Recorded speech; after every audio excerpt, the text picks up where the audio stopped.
Today's teacher in the classroom is Carol Howe.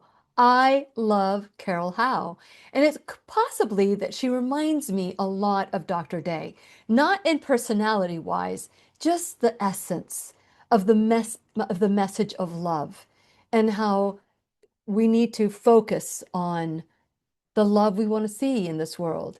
And if you are feeling overwhelmed with the violence that we see in the world as we enter 2026 and you want to make this shift, then it's time to focus on being the peace you want to see in the world.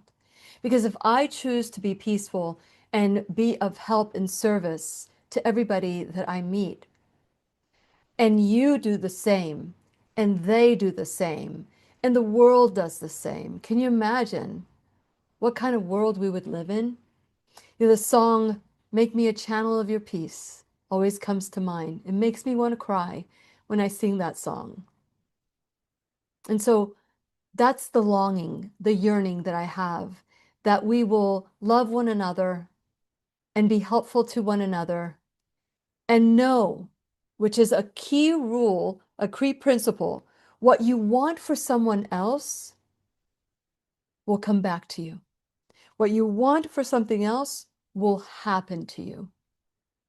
So check out today's conversation at whenyouneedafriend.com. While there, please subscribe to the website, like and follow me on all social media, including BitChute, and let's continue to grow 2026 together. And please remember, I'll be right here waiting for you worldwide at whenyouneedafriend.com. This is Lily McDermott wishing you love, peace, joy, and unexpected abundance. Make it the best day ever. Mwah!